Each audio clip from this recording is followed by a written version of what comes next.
Yeah, I'm there.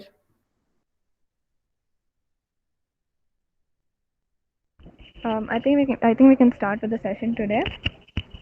Guys, please turn on your cameras and keep yourselves muted throughout the session. And only during interaction, we encourage you to unmute yourself. Ma'am, can we start now? Yes, we can. Yeah.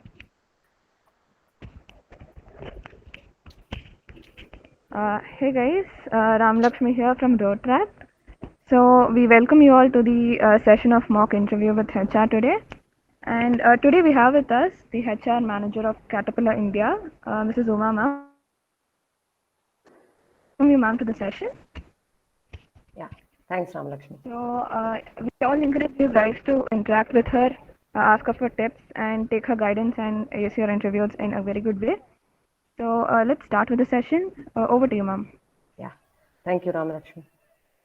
So it's my pleasure to connect with you all for this session, and thanks to Ram Lakshmi for inviting me for this. So yeah, she did talk about the topic, which is mock interview session. Um, how I would like to position this is talk about how you can prepare for an interview and what would an HR expect you to perform in an interview. Because a mock interview as such, I think we will have to have some practices where, we may have to have some Q&A round. I ask questions and then you respond and then have some feedback. So we can see if that's possible towards the end. But before that, I would like to first share my perspectives on how you can ace in the whole selection process, not just in an interview, but what would an organization expect, what would an HR expect, and how you can successfully come through in the whole selection process. I just have a few slides, guys. So, I mean, that's just to trigger the conversation. But as Ramalakshmi said, I would really prefer to have it quite interactive, because that's when I can really help you out in terms of whatever questions you have. So maybe I would stop in between as I share my thoughts as well. Please feel free to ask any questions around what I'm sharing. And later, I'm also happy to answer any other questions that you have. I hope that's okay. Yes, Yes, ma'am. ma'am. That's perfectly Okay, fine. thanks. Let me go ahead and share my presentation. I'm not well versed with Google Meet, so just let me know if you can see it. Am I sharing my screen?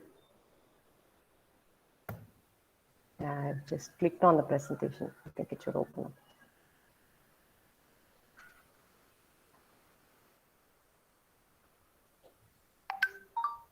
Just a second. Go to share.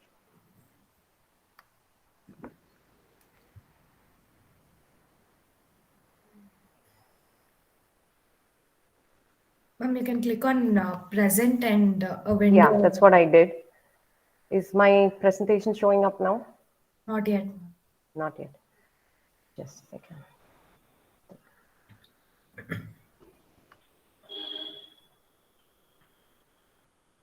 One moment.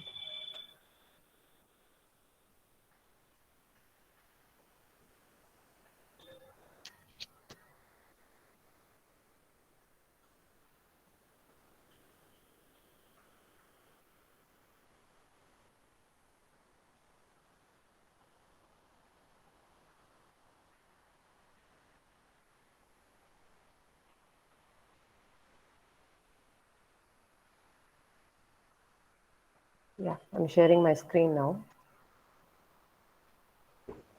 Yes, ma'am. It's visible now. Okay, thanks.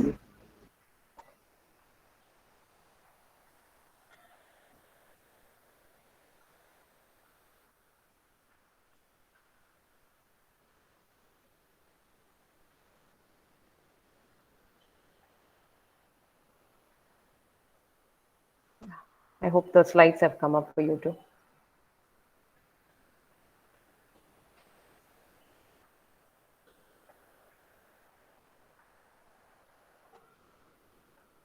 Is it fine? Yeah, ma'am, you Yes, can ma'am. go ahead. Okay, great. All right. So, as I said, now I would like to talk about how you can put your best foot forward in terms of campus selection.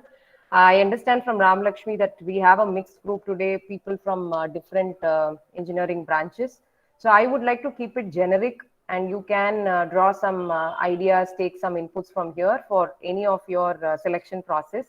I'm not going to get into very technical aspects of how IT companies would look for or what engineering companies would look for, etc. So, before I begin, I thought it's good for you to know a little bit about me. So, my name is Uma, and currently I work in Caterpillar. I lead the HR team for our manufacturing plant in Tiruvallur. Overall, I have about 18 years of experience, and my last decade I have spent with Caterpillar. But before that, I have worked with several other companies as well. I've worked in Scope International in the shared services space. And then I was in training with Polaris company. And I also had some connection to your industry where I was teaching in SRM University, MBA department as a lecturer. And on the personal front, I'm a mom of two sons, and my elder son is almost your age, and my younger son is in class 10. So that's on my personal side. And as I said, I'm really glad to connect with you all because this is something I really always take pleasure to do, to talk to you all about what industry expects. Because as you know, there's always a concern that the employability is not as good as what we expect it to be, right? So what you learn in college, what you really get exposed there for your 4 years and then come out, join a career, like what you are expected to do in an organization, there's always a concern that there's a big gap, and which is why industry and the academia will have to partner and come together and see how those gaps can be bridged. I'm sure many companies are already doing that in several ways. So we have internship programs, we have customized curriculums where we try to incorporate what we expect you to do when you join the organization. And there are in-plant training, there are visits, webinars, and whatnot, right? So today we always try to support the students early on so that we can really shorten the learning curve. And I also feel that these kind of connects where we can have an open discussion, where you can feel free to ask questions and prepare yourself much ahead of your selection process is really good. That's why I always feel good about connecting with you all in these kind of forums. And a little bit about my company. I'm sure you must have heard about Caterpillar. If in case you've not heard, so Caterpillar is a global company. We are in the mining and construction equipment industry, and Caterpillar is a 95 years old company. So we would be celebrating our 100 years very soon. And overall, we have about 100,000 employees across the globe. And India, we have the presence for the last 50 years. So we just celebrated our golden jubilee in the year 21. And we have about 5,000 employees on rolls in India. And we also have a flexible workforce. So altogether, our presence should be about 10,000 workers in India. And we are predominantly present in Tamil Nadu. So we have our offices in Chennai. So I can say half of our employees are in Chennai. So we have the R&D center. So the World Trade Center that's recently built in the OMR, that's where we have recently shifted. Earlier, we used to be in Ascendas. I mean, for people who are familiar with Chennai, we have our R&D offices there. We have our marketing, and then we have a plant. So I work in the plant in Tiruvallur. So where we manufacture the trucks that are used in the mining industry. We also have the construction equipment built there. For example, you might have seen, those backhoe loaders on the roads when there are construction, some road work going on, some bridges are being constructed, flyovers. You can see a lot of vehicles that are helping in this area. So next time you pass that kind of a place, just take a look. You can see some Caterpillar machines. Our brand is called CAT. So you can see CAT machines working on the roads. You can see them in any kind of construction work. Of course, mining, it's not something we go often. So in case you have a chance to go to a mining site, you can see our mining trucks working there. We have a lot of other equipment as well. And then we are also manufacturing engines that are used in marine, that are used for our own trucks. We also have Perkins, which is one of our subsidiary that's in Maharashtra. So predominantly we are in South, but we do have a presence in Maharashtra as well. So that's in nutshell about Caterpillar. If you're interested to know more about Caterpillar, you can check out our website. You can also know about the career opportunities, what we expect, how you can train yourself, get prepared for any opportunities that you're interested with Caterpillar as well. So not getting into more details about Caterpillar because I'm connecting today with you on a personal front. So not from my company. So I would just like to keep it at that level. And later on, I can maybe answer any questions that you may have around that as well. All right. So now as we get into the topic, so what does HR expect or how you can really ace an HR interview? So before we get there, before we talk about that, I think one thing we should all be clear about is these questions that always come. I'm sure somewhere or the other you may have had some thoughts around this, some discussions around this, some debates. The conundrum is what is more important? Is it the knowledge or is it the skill? And is it the aptitude or attitude? What is being tested in the organizations? What will have a weightage, higher weightage, and what is really going to be giving you the edge over other students? And in terms of the skills, again, is it technical or soft skill? I'm sure you are already hearing a lot about these, especially in the pandemic situation. So how the dynamics are changing today. What's more important, is it the softer skills or the technical? And what do organizations look for, or what HR looks for? Is it the job fit or is it the org fit, or both? Right. So these are some areas where I would like to share my perspectives, because this is going to set the a stage for you so that you know how you can prepare yourself and demonstrate what is expected when you participate in the selection process. Now, before I do that, maybe I would like to hear some of you on what you think. Maybe you can just pick up any of the four here and then share what you think about these.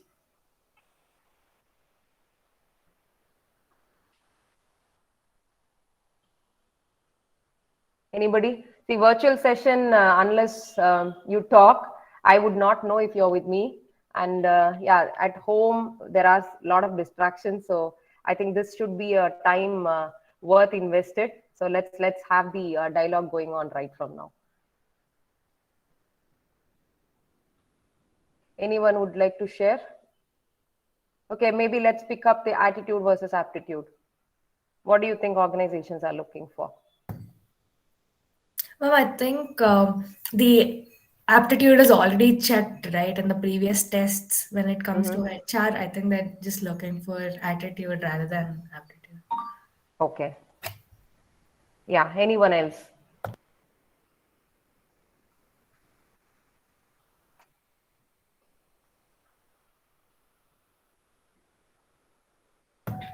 Guys, feel free to open up. Yeah, Uma ma'am is not taking an HR interview. She's actually guiding you throughout it. So you can, yeah, feel free to talk. Or you can use the Google chat. Yeah. We can convey the message if you're not interested to talk. Yeah, I'm okay with that too. Good morning, ma'am. Morning, Priyanka. Ma'am, this is Priyanka from PESU University, currently pursuing BCom final year. So I have an opinion regarding knowledge and skills. So knowledge versus skills. So in my opinion, skills has a more weightage compared to knowledge, because unless until you possess a knowledge and you doesn't utilize it in the right way, uh, with the right skills, then there is no use of the knowledge you have or you possess. So when you have knowledge, it has to be exhibited, and that can only be done through the skills you possess in you. So might Okay. be skills hold a upper hand compared to knowledge. Okay. Thank you, ma'am. Thanks. Any other thought on the, maybe on the soft skills versus hard skills? Yeah, ma'am, myself Arshid, and I think we'll always choose soft skills, ma'am, because the technical skills will already be seen in our resume, and as we'll already tell what all we know technically. Mm-hmm. But the soft skills is something which we show when assigned or while we are doing a particular task. Okay. So you are saying towards the end, as you have maybe cracked the technical rounds, then soft skill becomes important at a later part. Yes, ma'am. Okay. All right. I think, yes. So I just wanted to hear from you on what you think. Yeah, you were right in your own way. Yeah, starting with knowledge and skills. See, why I put this is, as I said, it's not just the HR, what the organization looks for throughout the selection process. See, as you know, you are put into different types of selection methods, right? So, right from writing a technical test or writing about your statement of purpose. So why you wanted to join this company, or somebody could just be giving you an aptitude test where in general they are looking at your verbal reasoning, or it can be a simulation. So many companies have also started to do that, where you may have some kind of a gamified environment, some kind of a role play where you are asked to play a different role, right? So if you were a developer or if you were an engineer, so depending on the roles, or it could even be a very common situation what we may have in our daily lives, where you are asked to sell something, just to look at your attitude. Hello. Yeah. Is there any question or feedback? Okay, I think when you're not talking, please mute yourself. Okay, so what I was trying to tell you is today there are different ways through which you are being tested. And the purpose of these selection methods is to bring out all of this. So be it your knowledge, see, because we will have to really look at your skill side only when you are being given the work. For example, your problem solving skills, right? So your communication skills, while those are being tested to some extent, but knowledge plays a very big role, because what do you know about what's going around us today, in the field of artificial intelligence, or in the field of robotics, or even in industry 4.0. Do you know about lean? Do you know about Six Sigma or whatever, right? So the knowledge is important, and the application of knowledge, right? So for example, the organizations look at how have you applied the knowledge that you have learned, right? So have you had any internship? Have you had any project where you have applied whatever you have learned in your classes, in your courses? So knowledge is being tested. Of course, the demonstration of the knowledge is important, and skills, as I said, some skills like your interpersonal skills, your decision making skills, but we can only see the tip of the iceberg. We can't see a lot of skills assessment during the interview or during the selection process. Of course, knowledge has a very wide opportunity to be tested, skills to some extent.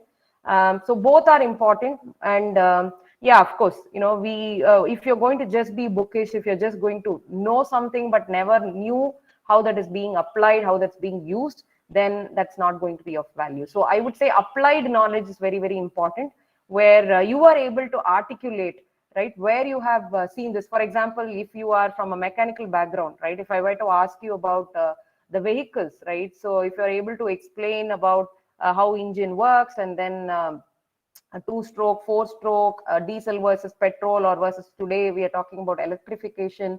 So if you're able to talk about those and also explain through practical examples, then people know that you are not just bookish, but you have the applied knowledge as well, right? So skills, yes, as I said, to some extent that can be observed during the selection process. Now, attitude versus aptitude, yes, you were right. Initially, the aptitude is being tested, and thereafter, definitely the attitude plays a very, very vital role there.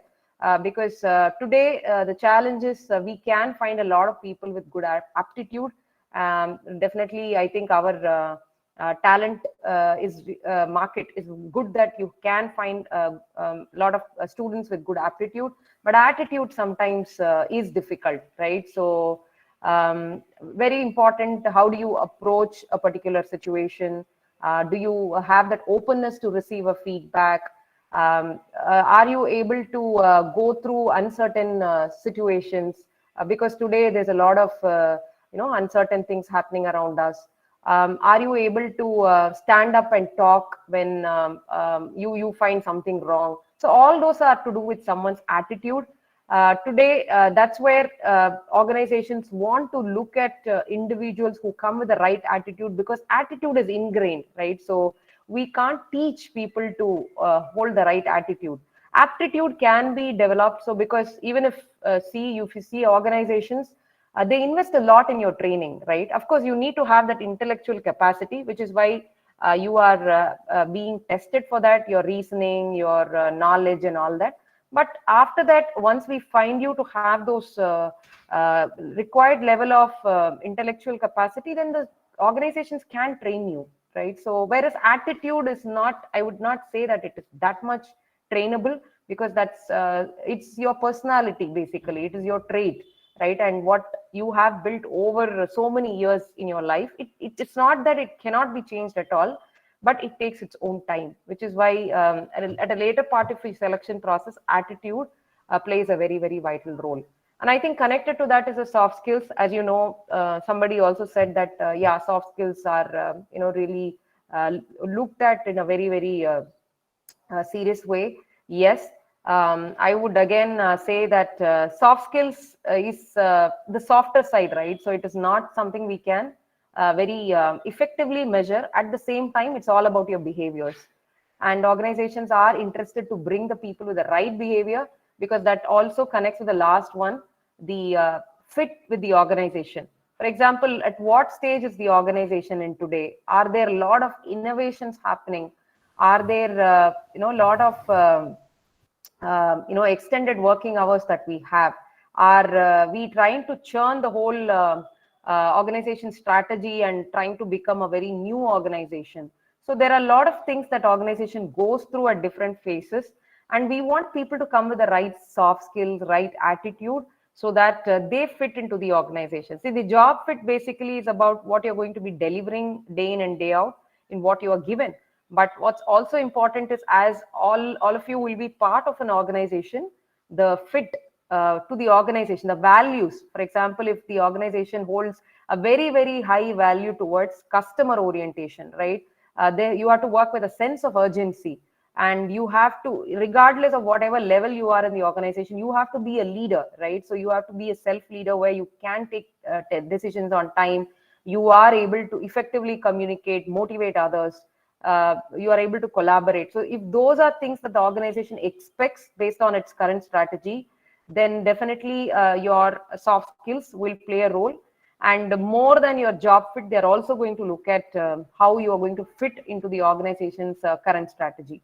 So these are, I would say, the nuances of what organizations expect. And yes, as you rightly put it, HR plays a very, very important role in assessing all this, because we put you through different assessments, as I said, which can be straightforward, or sometimes it can be something in a very indirect fashion. But we know what we are looking for, right? So you may not know. If it's an interview, it's just a straightforward process. You know what you're being asked. But sometimes it can be a simulation. It can be a role play. So you don't know what you're being assessed on. Are you going to be expected to be aggressive, or are you going to be expected to be listening to everybody? You don't know what the organization is looking for at that time. But that, as I said, that depends on the strategy the organization has, the fit that they are looking at, more than the job. So this is how basically HR will be looking at the different aspects of you as an individual. I would also like to tell you how HR can play a role in the whole selection process. Now, for example, there are companies where HR comes only at the end, right? So you will have a separate HR interview, where you may be asked questions on your soft skills or your applied knowledge. They might test your attitude through some very difficult questions. They may be looking at your org fit, etc. Right? In some organizations like us in Caterpillar, we don't have a separate HR interview, but we are part and parcel of every stage of your selection process, which means, of course, your test, it's straightforward. If you're writing an online test, the results are going to be out. So we would know who is getting filtered to the next round. But after that, when it comes to the group discussion, or when it comes to some kind of simulation, or when we are asking you to make a presentation about yourself, and later on in the interview where it might be a technical interview, even there HR might be part of that. So what role are we playing there? Because see, what we feel is all these attitude and soft skills are integral part of everything that you do. For example, if you're going to be even talking about your technical skills, right? So you're going to talk about a project that you worked in, going to talk about a particular concept, we can still look at the softer side of your personality. We can look at how you are expressing something, what's your clarity of thought, how you are able to listen, understand, and comprehend your answer, how you are able to talk about the way you are able to relate one thing to the other and give an answer. So in every stage there are soft skills involved. So in our company we never have a separate HR interview where we ask you those questions, but we are part of the technical interview as well, where we are of course looking at the softer side, not technical. There are technical managers who are going to be looking at that competency, but we will more be looking at the soft skills of you as you are answering those technical questions or making a presentation or even doing something in a simulation. I'm giving you something to assemble. I'm asking you to participate in a hackathon, right? So even in those kind of simulations or practical oriented tests, we would still be looking at the soft skills and the org fit, as I said, the org fit, job fit, etc. So that's how we work. And you may come to know from different organizations through your placement cell what role would a HR play. So whether they are going to be there in every round or whether they are going to have a separate round for the HR part, that's for you to know as and when you have organizations visiting your campus, or even when you are going to go for an off campus. But basically, as I said, the personality and the softer side is what HR would give a higher weightage, and the applied knowledge and your potential to succeed in the role, your potential to grow in the organization, those are things that HR would be looking at. Ma'am, actually, currently, because all the interviews are happening online, right? Even the HR is happening online. How would you tell ki we can show off the attitude, soft skills through online? Sure. See now, can I know your name? I'm Sindhu. Sindhu. Yes, ma'am. Okay. So Sindhu, now you and I are interacting in a virtual platform, right? Yeah. And of course, thanks to technology, I can at least see you, right? Though it's not in person, it will not be that effective. I can still see you, and it's going to be at least say a half an hour talk, right? So through the talk, when I ask questions, so how you comprehend, so how you listen, as I said, and put forth. For example, I don't agree with the point that you're making, right? Then how do you accept those disagreements, or how you counter me, right? And how you talk about whatever you have done in your college. So there are still ways to see. It's all through your communication. It's through your body language as well. Your verbal and non-verbal communication is what plays a role. Yes, there are limitations, I do agree, but we can still understand through say a half an hour conversation. It's also about who you are, what kind of things interest you, how you look at your future, right? So those kind of things also come up. It's not that I will only stick on to my set of HR questions, but generally trying to understand Sindhu as a person. So through all this, I would be able to understand your attitude, what motivates you, what kind of things you expect in an organization, and will you be a fit to us. So definitely we will be able to understand that. And for you, you don't have to really worry whether it's virtual or in person. Just be you, right? put your best foot forward. As I said, so you have to be your best self. Just be sincere and talk. And I think the organizations can assess and understand who you are and look at the match for us.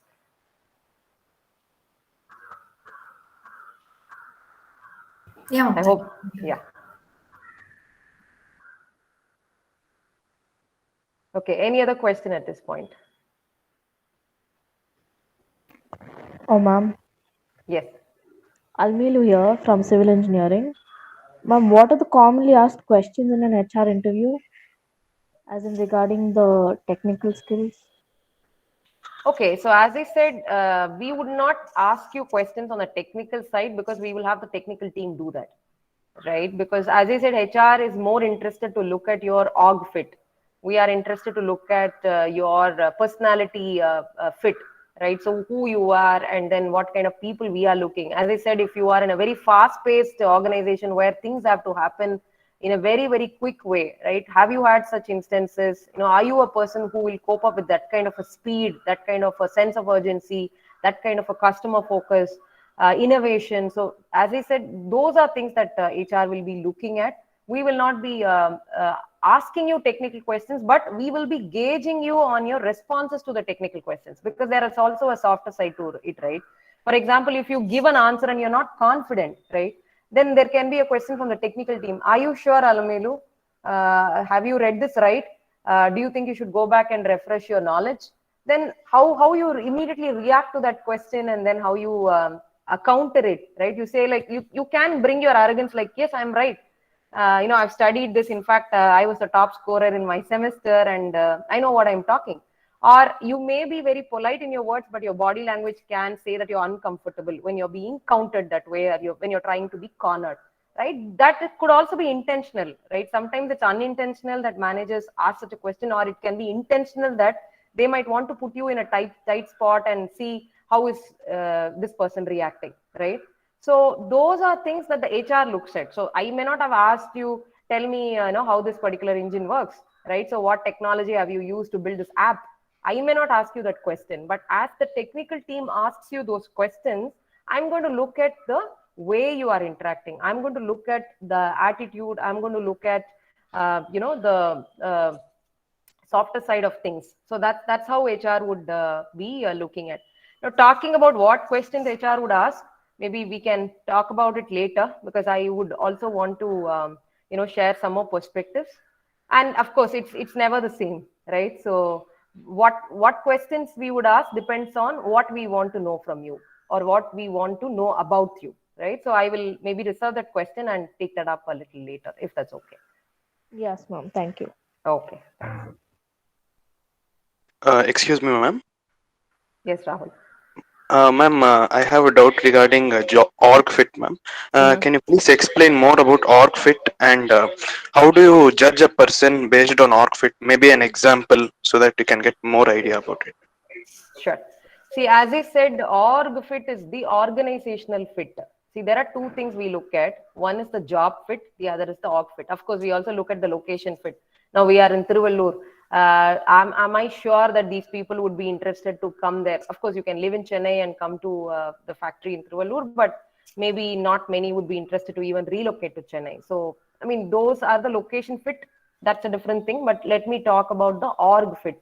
See, organization fit is basically, as I said, what type of an organization are you, right? So, for example, let me give you a startup example. Now, many of you know that startups are increasing in numbers. So many unicorns we've had in the year 21.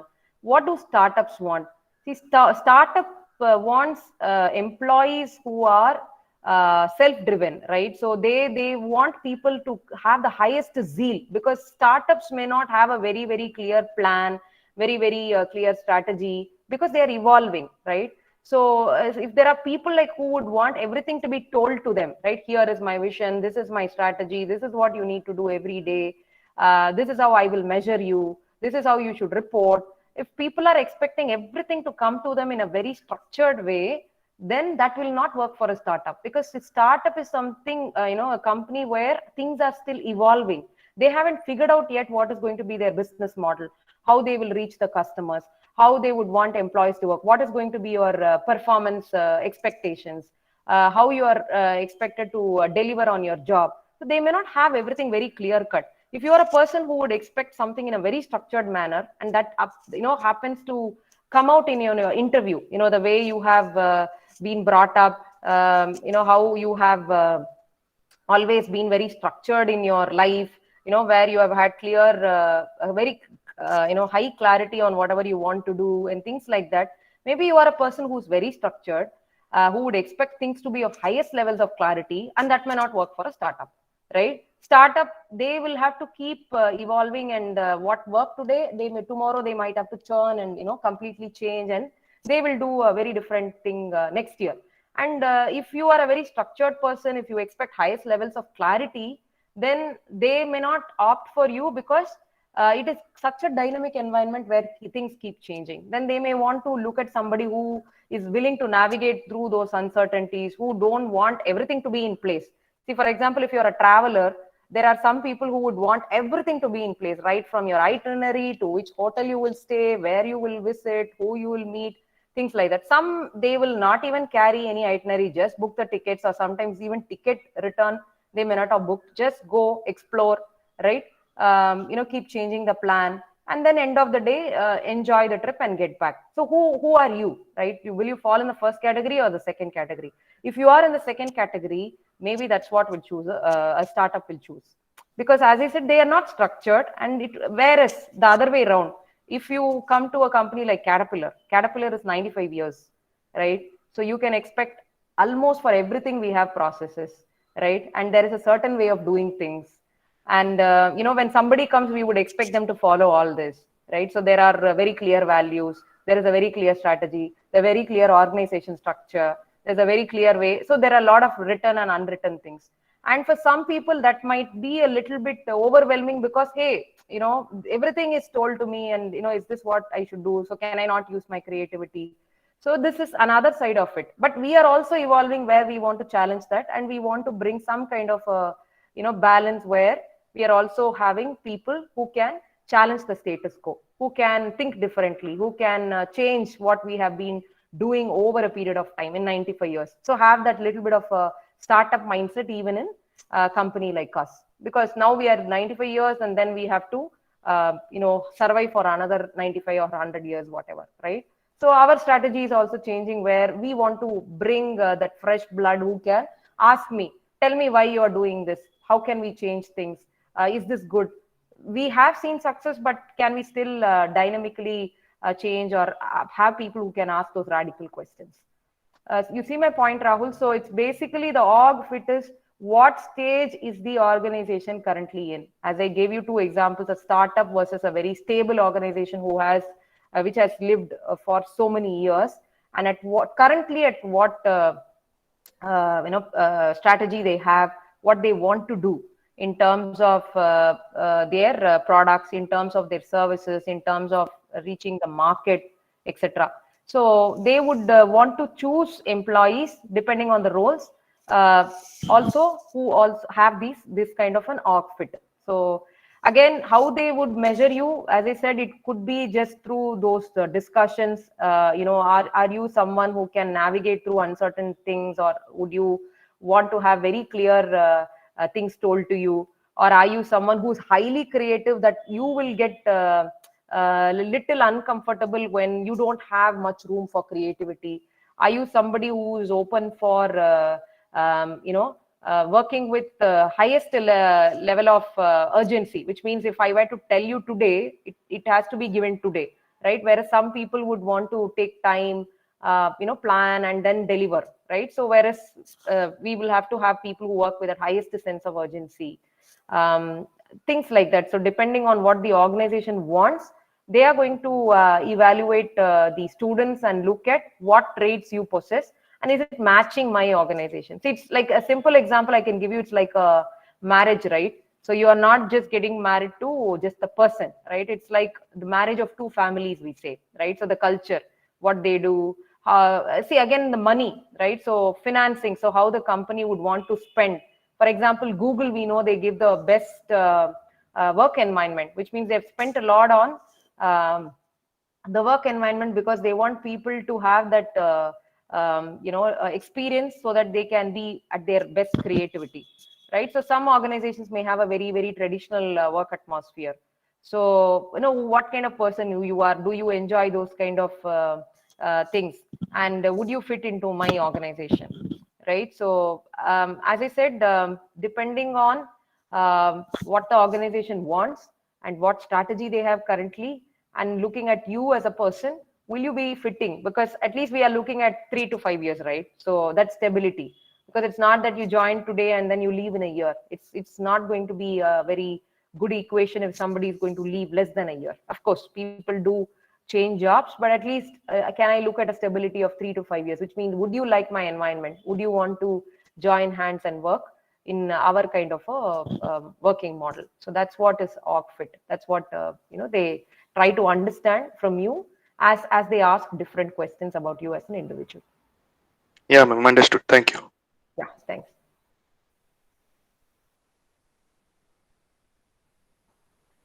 Okay, so let me move on to my slide. Okay, I just shared my thoughts on this.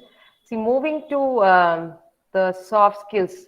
See, again, as I said, yeah, we already spoke that the game changer is going to be the soft skills, because you are already assessed on your technical skills. Okay, and as you get filtered through the rounds, what makes you different from others, what makes you outstanding, is going to be who you are as a person, what you bring to the table, and how much it matches with my culture, with my organization, with the job that I'm going to offer. And do I see you as someone who will stay with my organization? Any company, even IT company, though there's so much of attrition, everybody would want to at least assess if you are someone who will stay with the organization for few years at least, if not for long. So those are things that get assessed through your soft skills. And I have, of course, this is not just 8. So if we were to brainstorm, we can even develop 100 soft skills or even more. I'm sure each of you can come up with your own list that you know are important. So I'm not here to tell you what are those soft skills, and ask you to prepare only for those. But what I've put here is basically my experience on where I have seen people missing the bus, right? So they would have really made it to the last level, but after that, where they might have lost, where I have seen people really um, missing the opportunity are these. So that's why I just want to talk about this. Of course, after this, if there's anything else that you might want to ask on the soft skills, you can post your questions as well.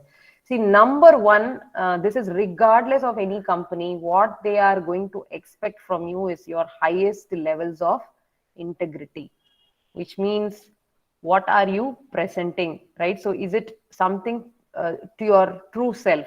Are you open and honest? See, for example, let me tell you, there are people who might tell that I'm really interested to work in this field. I want to be, say, a software engineer. I want to be working with an IT company like you. I want to be working with a multinational giant like you. You can see them giving all those gyan, right? Giving all those kind of a talk, but somewhere they are not holding integrity, because that their interest is to go for, say, some other career or go for higher studies. They reveal themselves somewhere, right? For example, even in Caterpillar, right? So we offer different jobs. You could join our digital wing, or you could work in manufacturing, you could work in engineering, and these are all different businesses. And sometimes we may just offer you one and not the other. For example, as I said, I come from the plant, right? So I need manufacturing professionals. So I go to the campus and I'm looking at somebody who wants to join our operations, join manufacturing and work in the plant, right? They may be interested in Caterpillar, but what I am more interested is, are you willing to work in manufacturing? Because that's what I can offer you now. A Caterpillar can have digital, Caterpillar can have marketing, Caterpillar can have R&D, but what I can offer you is this. But somewhere in the interview process, we do come to know that they are not holding integrity. They are interested to work in the design, but just looking at this as a stopgap, right? Or they are interested in higher studies, they're going to write GATE, or they are going to appear for any other exams for studying abroad, but this is a stopgap, right? It is not difficult for us to know. I'm not saying it's a foolproof, we will come to know and we are 100% clear that whoever is joining us have the right kind of motivation. But all I'm saying is many a times what they say and what they think, we can find that gap, right? So that is where the integrity goes for a toss, and we would never want to take anybody who does not hold themselves to the highest levels of integrity. Of course, integrity is not just about your aspiration and the mismatch, but it can also be about what you know and what you don't know. You can always say, okay, if you know this, you can say, yes, I know this. If there's a question and you do not know, it's okay to say you do not know. You don't have to cook it up. You don't have to, give a, of course, you can attempt. I'm not saying just give it up. You can attempt, but if you know, you know. If you don't know, it's as simple as saying you don't know. So that those kind of integrity is very, very important. And there are people who say, I'm passionate about ML, I'm passionate about blockchain, I'm passionate about so many things. But when we ask questions, when we ask, okay, tell me what is Tesla doing on this, or what did you read in your book about AI, and can you explain this, right? Then we see a total disconnect. Okay, so we all have to be updated. We have to know what is going around us in our industry, in your field. Yes, it's important, but you may not know it all. It's okay, right? So even when we approach, we ask, tell me your areas of interest. And if you say my area of interest is this, we try to ask questions around that. Okay, then after that we ask, okay, do you know about Six Sigma, or do you know about this particular software language, about say Salesforce? Do you know about Azure? So then we go to those kind of specific questions. If what you have told as your interest area is not what we want, so then we give you a chance and ask, how about this, how about that, right? So I mean, I can go on and give you several examples on integrity, but this is something we cannot teach you. It's your value, right? So please hold the highest levels of integrity, not only in an interview, even after you join a company. Any organization would expect you this, right? But right at the time of going through the campus placements or off campus, whatever, please see to that you are your true self. That is going to only give you that merit to move further in the selection process. Otherwise you are going to lose it, or even after you join the company, somewhere you are going to lose that credibility, and it's not going to allow you to become successful. Second, on effective communication, again through the questions, as I already told you, how you articulate is very important, right? So we want people to be able to articulate quickly. If I ask you a question, you should be able to tell in 2-3 lines. You can't take 10 minutes to talk about one particular concept. So how you effectively communicate, so which means what's there in your mind, the comprehension, how you're able to do it effectively. Number 2, listening, right? Do you start answering without understanding the question, without understanding what he or she is asking? The listening is very, very important. Do you listen, understand, and then answer? And also about your questioning, right? So it's also about how you ask the right question in case you don't understand something, right? So, or if you're being countered, when they say like, are you sure you know this? I think what you're saying is not right, right? So when you're being countered, how do you ask the right question? Okay, and how do you present yourself? So those again show your attitude. Your effective communication is very, very important, because that also tells us about your interpersonal skills. So how you can relate to people, how you can present yourself, how you can be polite, how you can still be assertive. It's important. You need not be submissive, you need to be assertive. But so those things, of course, anybody would tell you that communication is the lifeblood, right? I'm talking to you now and you are exchanging your thoughts with me. So it's the lifeblood of whatever we do. So that goes a very long way. I've seen people who have very, very good marks, who have done so many projects, but they really fail in their ability to communicate. Fortunately, communication is a skill that can be built. So please invest in your own communication if you feel that you will have to improve that, right? There are several ways to do it, but definitely this is going to give you that edge. And the next one is teamwork and collaboration. See, as I said, this is something that the organization would look for based on the org fit again, right? So, for example, in my company, in the manufacturing environment, we want team players because we can't do it alone. I can't give you a project where you just lead it and individually complete it. It has to be done as a team. There has to be extensive collaboration, right? So between one team, for example, you'll have to work with purchasing team, you'll have to work with manufacturing engineering, you have to work with supply chain, you will have to work with so many departments, not just your team, but across teams you'll have to work. So which means how am I going to look at your teamwork and collaboration? It's basically, have you ever been in such projects in your college? Have you participated in any competition where you had to work as a team, where you had to go to a sponsor, where you had to go to a mentor, where you had to form a team, mobilize the resources, do something, participate, right? So that tells a lot about your teamwork and collaboration, right? So I said the applied knowledge, right? So I'm going to look at the application side here, the teamwork and the collaboration. How, and definitely if you have been in sports, right? That talks a lot about the teamwork. If you played an individual sport, yeah, that gives you a different set of skills. But if you've played a team sport, then I know as a sports person what qualities you would have built, and then I can understand that it will be something we can relate when you join the organization. Adaptability. This is also something we try to understand through the discussions, because again, for our organization, we want people to adapt to the fast changing environment. As I said, like we are really working in a pace now where things have to be delivered really fast, and also our skill sets change, right? So we are making our employees go through a lot of upskilling, right? We are asking them to unlearn, we are asking them to stop what they are doing, and then we are reskilling them, we are upskilling them, which means you have to be adaptable. Our systems are changing, even in HR, like we have completely changed the HR systems. So which means I have to get comfortable to change the system. For example, the SAP system we have changed.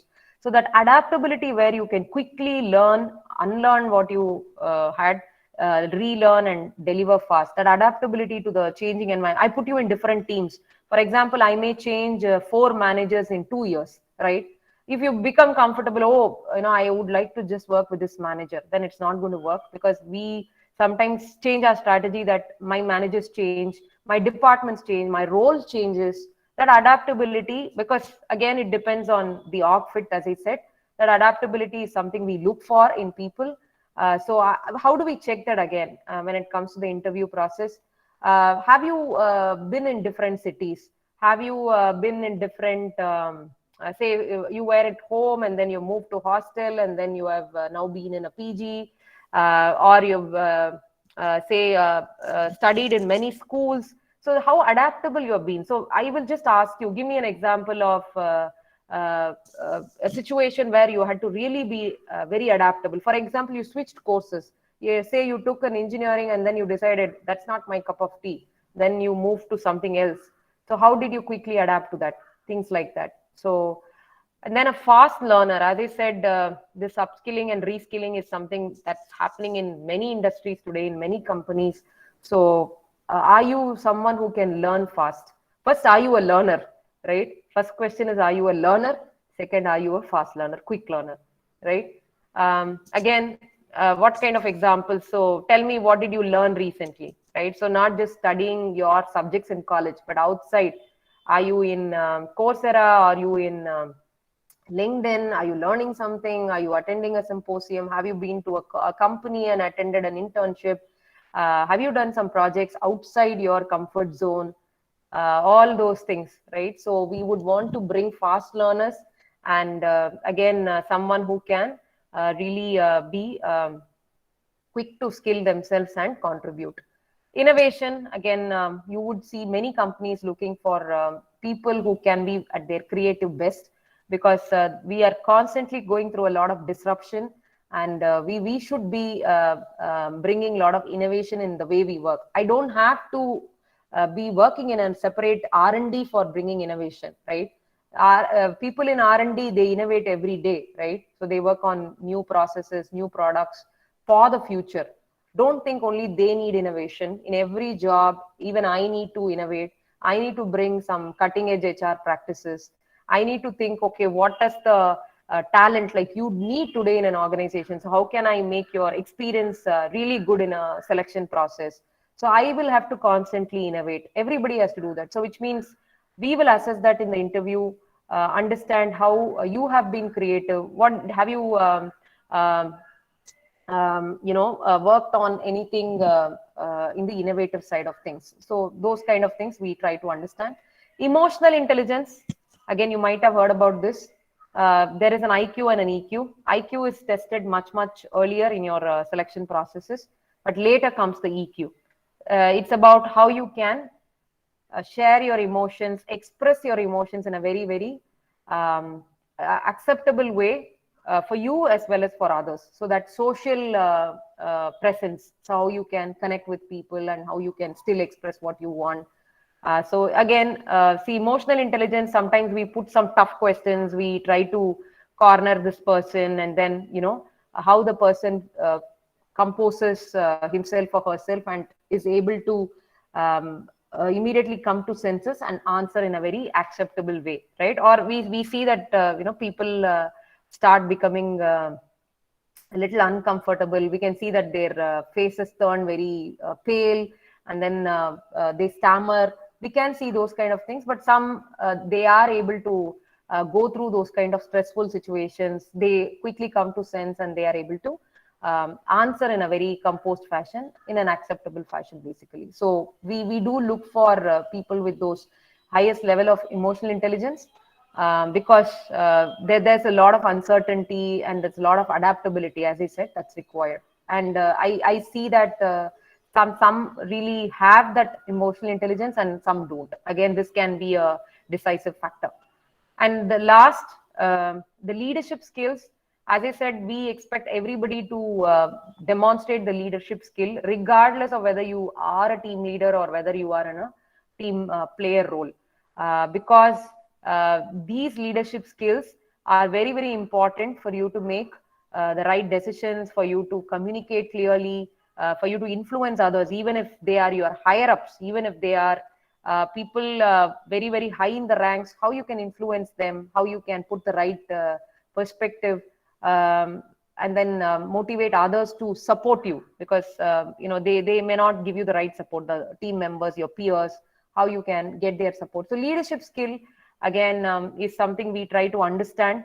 So how can we know your leadership skills? Again, have you led any kind of activities in your college, in your personal life? See, some people could be having exposure to their community. In social life, they could be working on some community projects. They could be going to their school as an alumni and maybe teaching the juniors. They may be in a sport where they are a leader, a captain for that particular team, etc. So we also ask you and try to understand how you have been a leader, how you have demonstrated those leadership skills.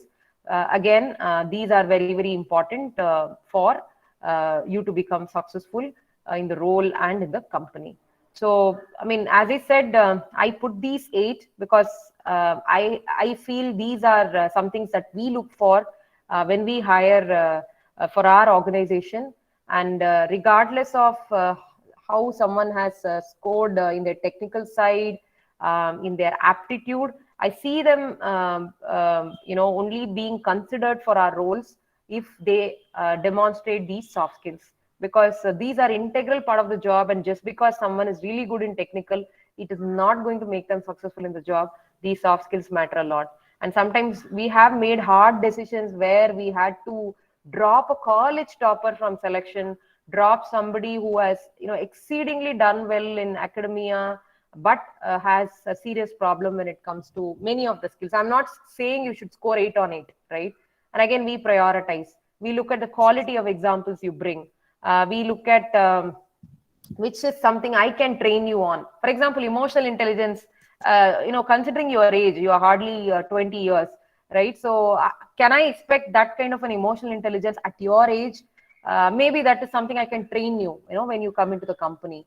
But teamwork, maybe you will have to immediately start working with the team. Communication, though it can be built over a period of time, but I need people to be able to communicate clearly, listen, work the right with the integrity, right? That's not negotiable. So things like that. So we will look at the softer side, and what is something I can teach you, I can groom you when you come to the company, and what's something I want you to bring with you as you join, like a plug and play. I want you to have this. So based on that, we take a call. But predominantly, I have seen students who got selected in our companies, not only us, many other companies as well, that these are the topmost soft skills that the HR, not just the HR, even the technical managers try to look for. Because the manager who is going to hire you for their team most often sits in the selection process, or his or her delegate would be there. Since you're going to work in that team, they would really be interested to bring the people with the right attitude and soft skills. So they would be looking for these kind of things in you. So it's not, don't think it's only HR's job to assess you on this. Every manager does it. And in fact, we train them to do it. No, we have a separate interview techniques where, we train the managers. How do you conduct these interviews? How do you ask the questions? How do you assess? Because it's easy to ask a question, but I should be able to assess you, right, on these.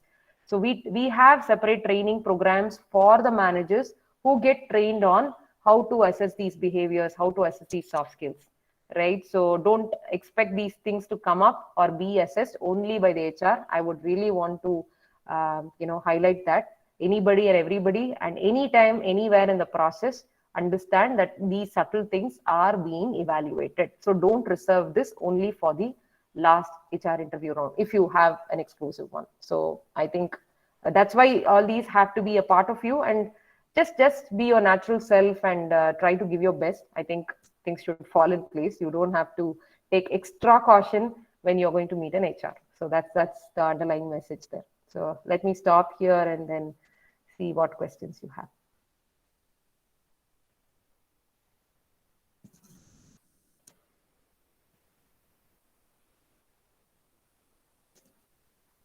Yeah, you mainly wanted to know what HR looks for, and you all know that the soft skills play a role.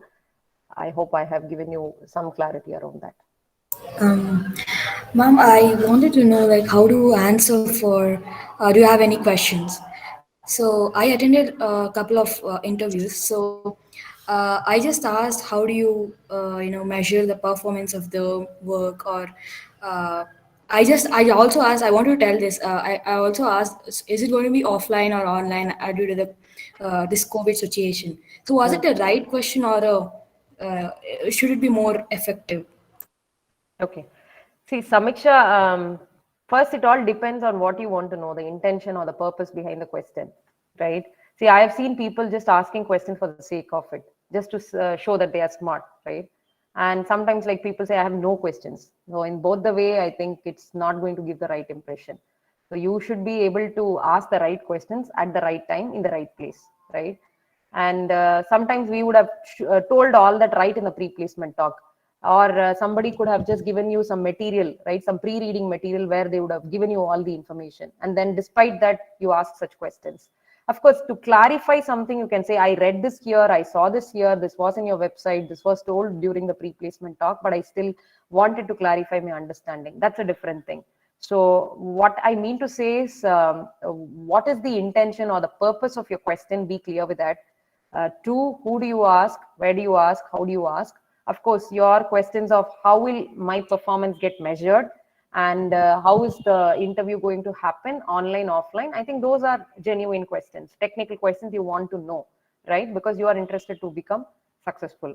But so, as I said, have they already shared this? Do you know about it, or is this the first time you are, trying to No, no, understand? no. No, they didn't share anything about it. Okay. So I just answered. Yeah. Yeah, then it's fine. I mean, see, you don't have to really become too conscious, right? So like, if you think it is needed, and you will have to ask, and HR is the right group to ask, you can ask. So I mean, nobody is going to frown upon for asking those questions, because it just shows your interest mainly on the performance. If you want to know how will I, you mean performance in the interview process? No, no, like in the company. In the company. Company Yeah. is fine. Interview you should be knowing, so they may not want that question. Yeah. So in the company, once I join, so how will I be evaluated? What will be the performance expectations? That's fair. Okay. Yeah.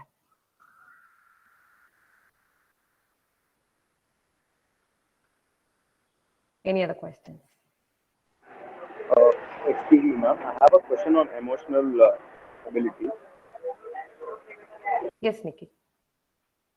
Voice is not very audible. Yeah, ma'am, just a minute.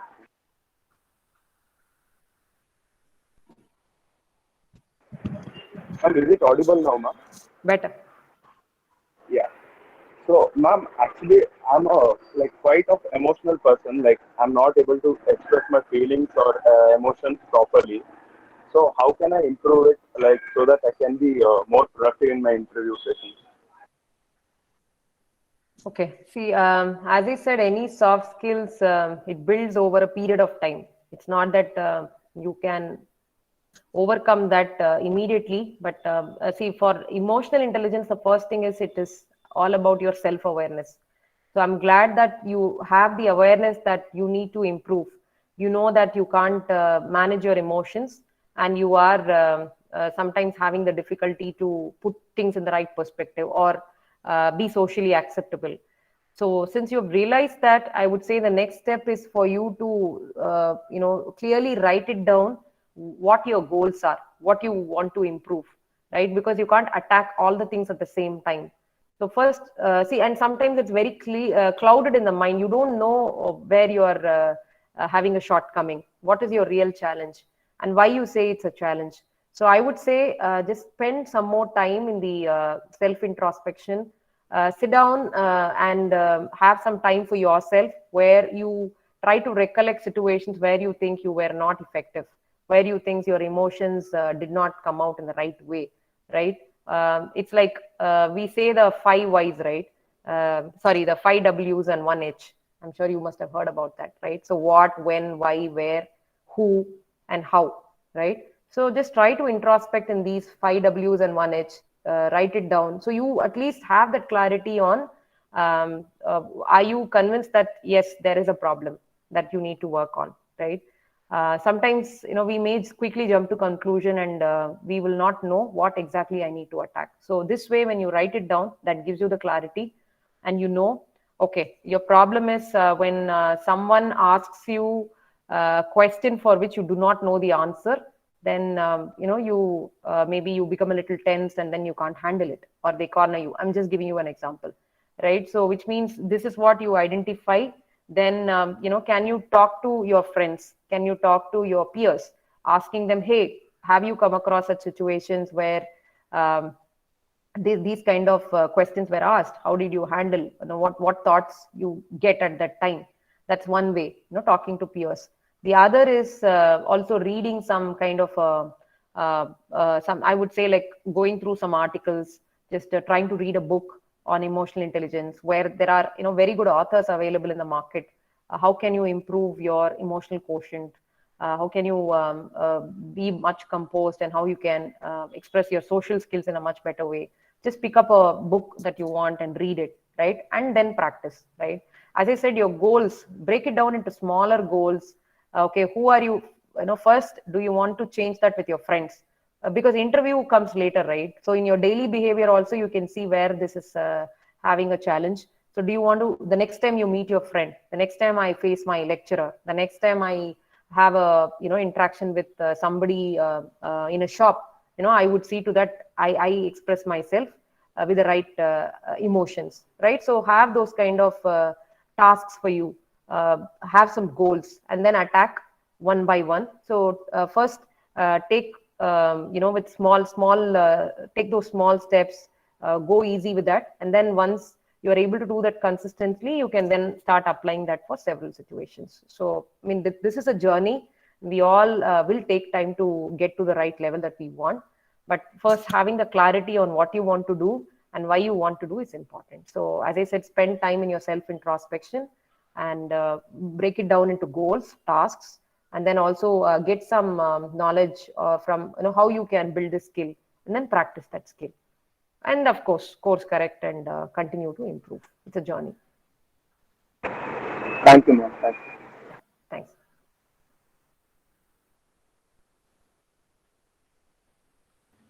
Ma'am, Yes. ma'am, how important are the CGPAs in interview? CGPA in interview, see, normally, as you know, that's the first thing we use for the selection filter, right? Whether or not you are participating in the company's selection process, at that stage itself, CGPA is looked at. For example, we say we want students who have 8 as a CGPA cumulative, right? Then we would not consider other students who are not meeting that criterion. So right at that stage, CGPA is taken care.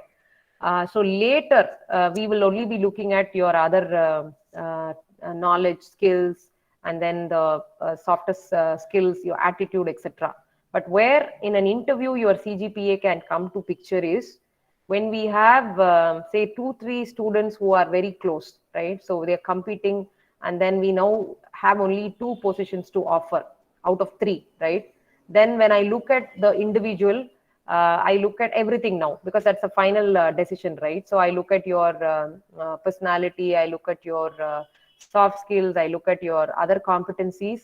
I also now take into consideration your CGPA when it's a close call. Otherwise, it will not come to picture because it's already used in the filtration process, and you are there at the interview because your CGPA is good. Then it doesn't really matter who's a 7.5 and who's a 7.7 and who's an 8. So it doesn't matter much. But if we have a very, very close competition, and then if we were to pick 2 out of 3, then again CGPA can be a reference point, right? So only then would we even look at a CGPA in an interview. Otherwise, it's all about what you answer. See, I can give you an example. I don't mind naming the college, but Anna University. So where we had a topper. We were so impressed with his resume, so impressed with his CGPA. He had some 9.8 or something, right? All through all the semesters, and normally we go for the 7th semester. But in the interview, he was okay. I would not say he was bad. He was okay, but we felt that he was missing on the practical side of things. He had no exposure to companies. He had no exposure to any internships, no projects done. It's only academic performance, right? And of course, his knowledge, applied knowledge, all that, yes, it was fine. But we really felt soft skills were okay. But this exposure was missing. Though his CGPA was excellent, we had to make a call to drop him because we did not find him to be a well-rounded person, well-rounded student that we would expect, right? So you can understand from that what role a CGPA plays throughout and maybe in the final selection, which is after the interview process.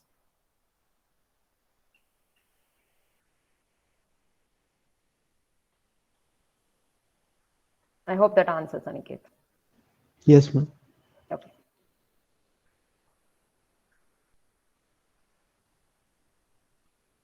Any other questions?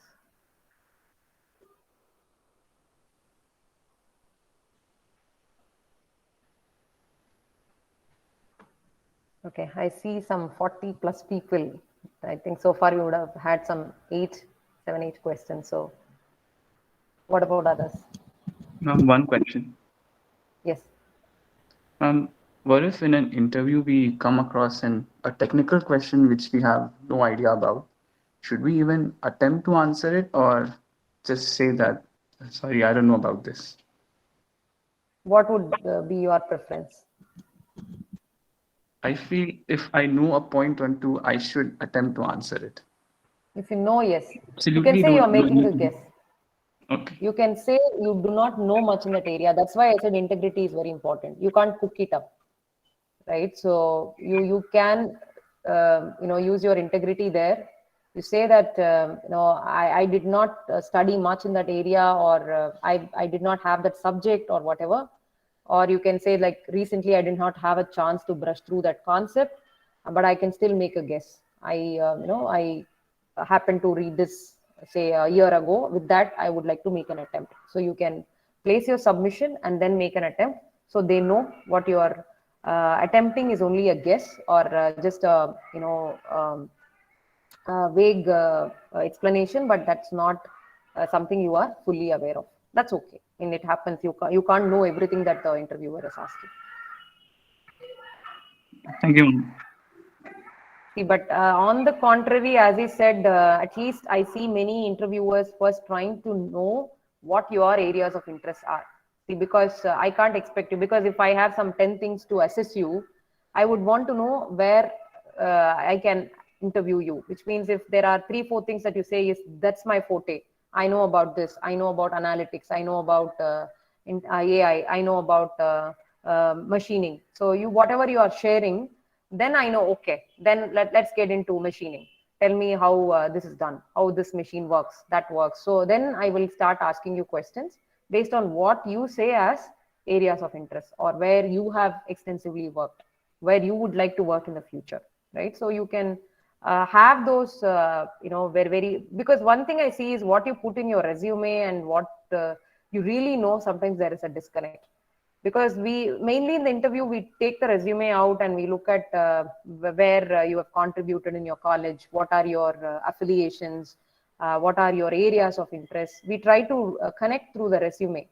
So which means if you're just going to put something in a resume, just copy paste from what other students have done, or what is the best resume format available in Google, then it's not showing your integrity there.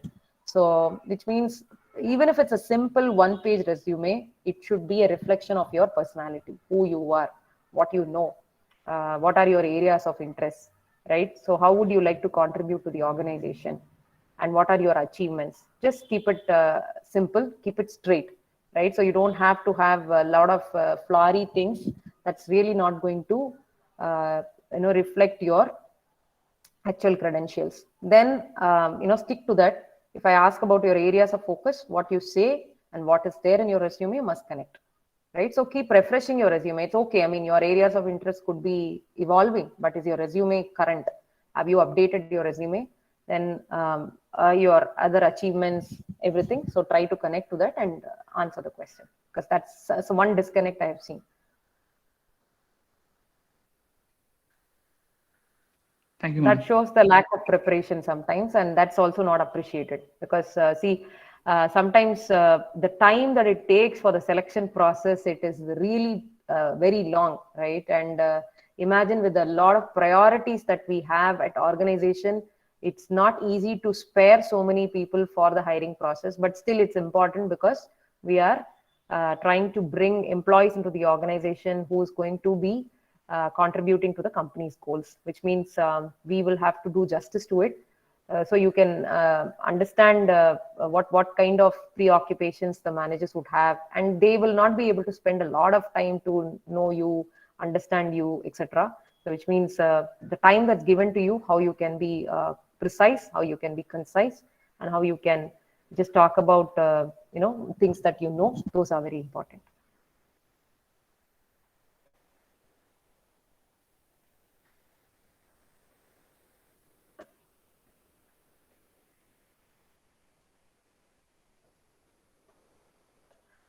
What other questions you have? Excuse me, ma'am. Yes. I'm Zafir Ahmad. I'm from PESU.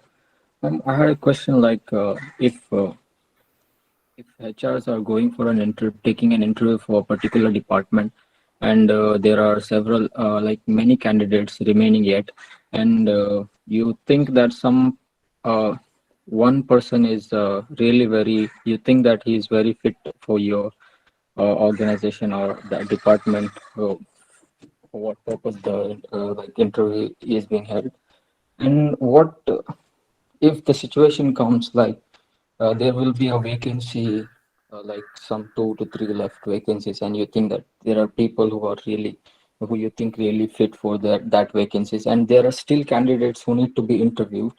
Mm-hmm.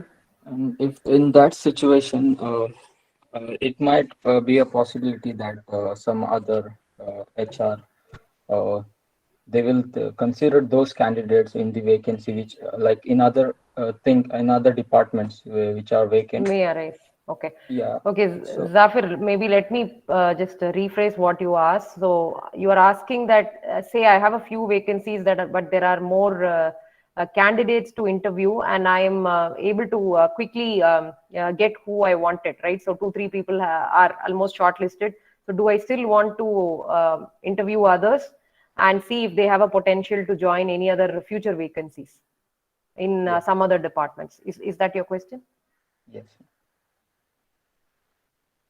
Okay.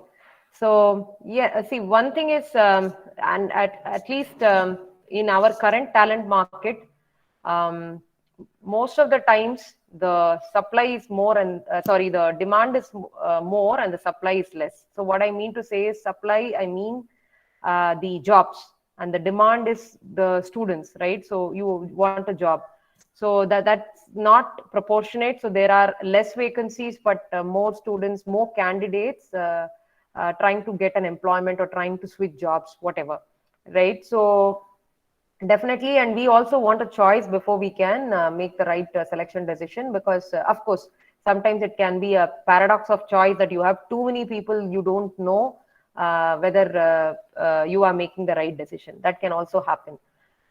So normally, if we were to select, say, 2 students, at least we would shortlist and have 20 people. So it's like, you can see the ratio. It's like 10% is what we look at. Of course, that can depend from organization to organization and the number of people they want and the amount of time they can spend for this, etc. But if we were to look at 10%, which means I have to look at the entire population before I choose the best 10%. So I can't, the midway after just seeing, say, 50% of the group, decide that, hey, I already got what I wanted, I'm going to just drop the rest. We normally don't do that, because it is also not a very balanced approach, because I will have to first assess the whole group and then decide who amongst the group is best suitable for us, right? So that way we normally try to interview everybody, even though sometimes right in the beginning we have found some smart candidates, but we don't become judgmental, we don't jump to conclusion, but try to interview everybody for who we have promised that they would be considered. That's number one, because anytime the decision can change. Number two, we also have to have a pipeline. Even though I've offered to 2 people, 3 people, I may have to have 2 or 3 in the pipeline. What if somebody cannot join, right? So that way we will always have a pipeline, so that if we have such kind of say dropout later, we always have a fallback. That's number two. To your question, would we still want to consider the students for any future openings in any other department if we find the right potential? Yes, we do that as well. Our talent acquisition team, the recruiters, they basically have a database, right? So though we are going to the campus and we have a limitation in terms of how many students we can offer, we always have the database built, where we have found very good students with the right potential, but where unfortunately we cannot offer today, and refer to any other departments who will shortly go for the campus interview. Of course, if they are looking for similar branches, similar experience, etc., then this would be certainly passed to them. Not only for campus, we do that as a normal process whenever we have any kind of interviews going on, even for lateral moves, because if the people have the best potential, the best skills, but unfortunately we can't offer now, we still want to attract them in the future, because we would not want to let go of them, but maybe the timing is going to be different. We do that. So even in the campus, we have gone back to the campus where we did not offer, and that after 2 months we have offered, provided the student was still available.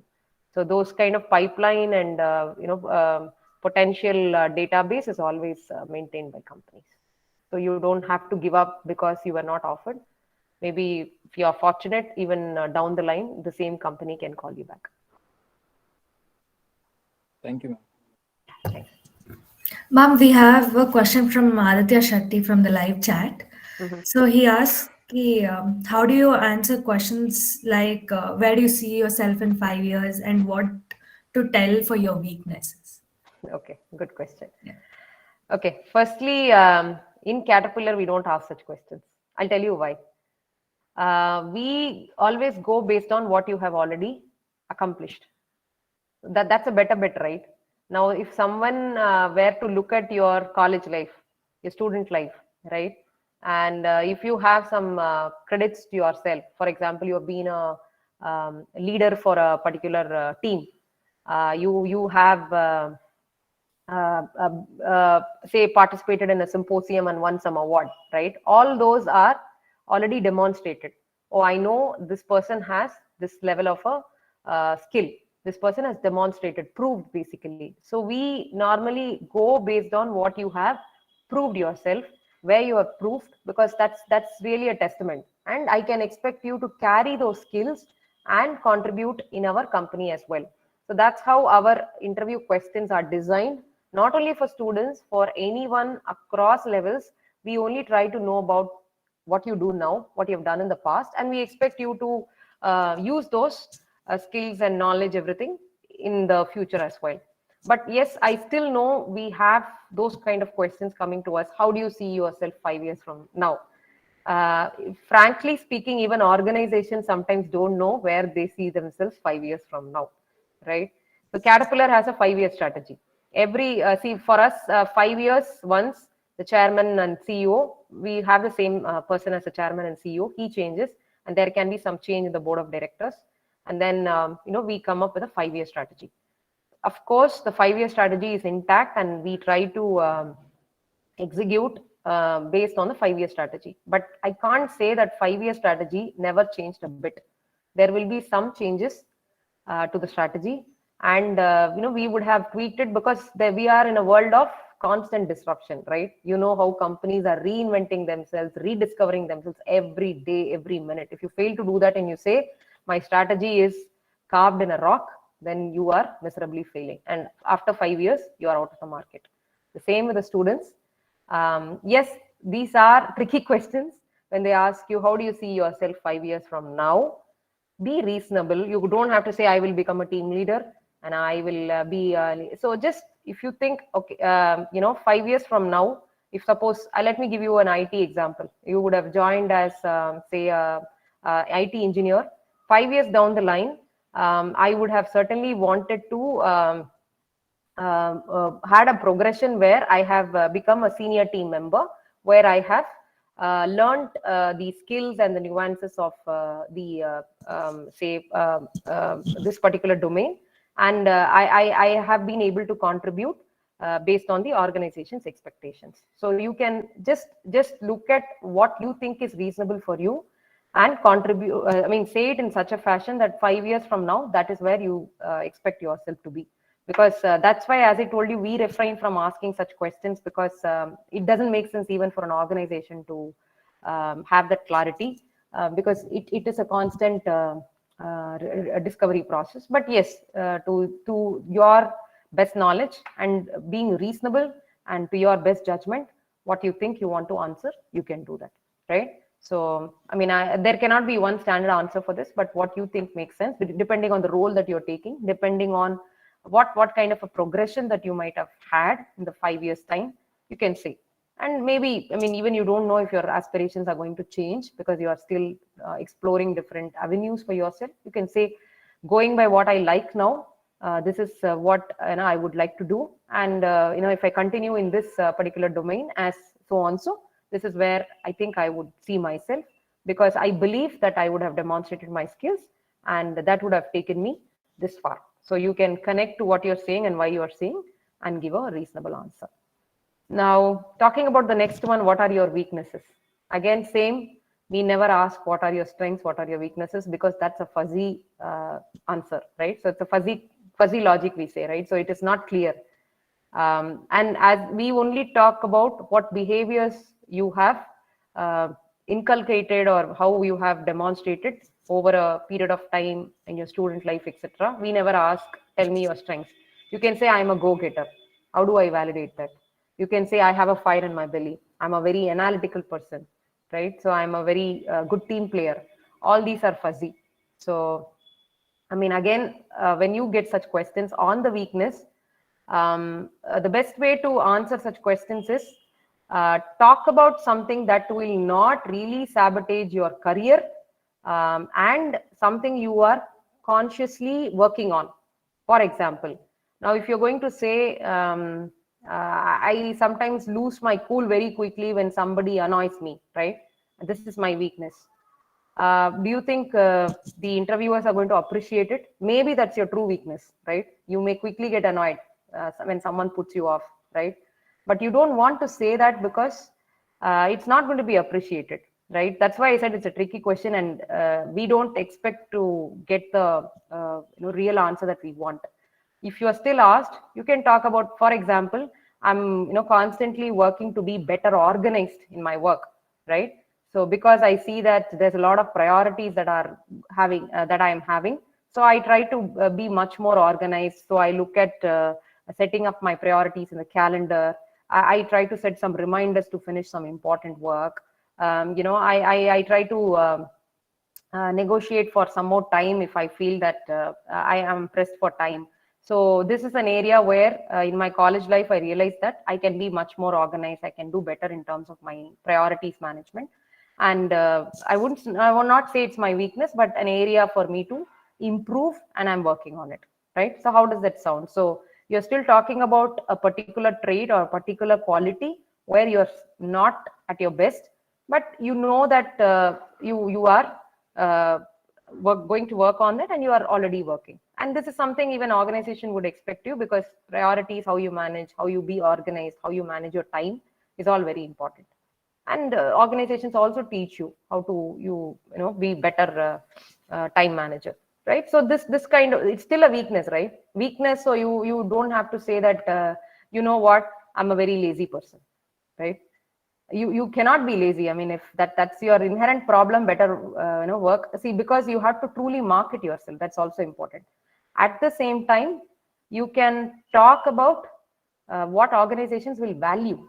Don't bring to the table what organizations will not value, because end of the day, right? So you are being hired, which means it's a cost to the company, right? So which means, are you going to bring that value what the organization wants you to deliver? So, I mean, while I say integrity, I'm not asking you to, manipulate things and talk, but talk about things that will make sense. Everybody has a lot of weaknesses, right? So, I mean, you are not here to share everything. How you can make it appropriate, that appropriateness is very, very important. So, and I think increasingly organizations have realized that these kind of questions is not going to give them any value. That's why I said we don't ask such questions. I never ask, tell me your strength, tell me your weakness, and none in Caterpillar asks. Many organizations have stopped, but you still face these questions. You have to have the knack to answer it. As I said, be appropriate. If you were on the other side of the table, what would you like to hear? You don't have to fake, as I said, but talk about things that don't matter a lot when it comes to weakness.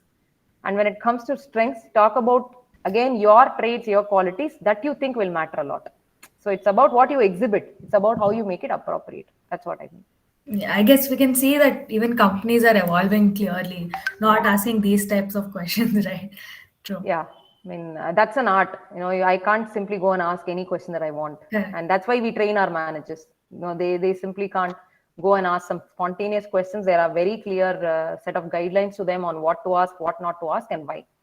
So that kind of a structure is given. Yeah.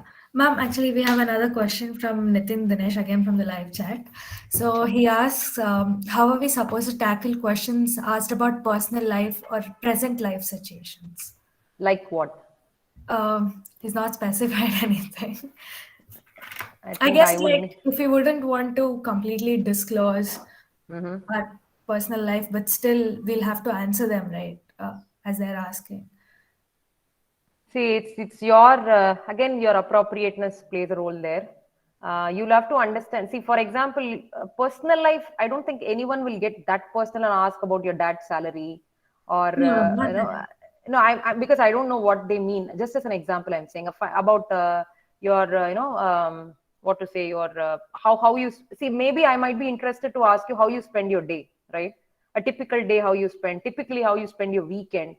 I don't think that's very personal, and you're not expected to get too personal to answer that, right? So the idea there is, how do you spend the time outside your college life to learn something for yourself, or to reflect on some of your areas of improvement, or basically are you pursuing some hobbies, right? So just to understand who you are as a person, maybe that's where such questions may come, like tell me how your typical Sunday looks, right?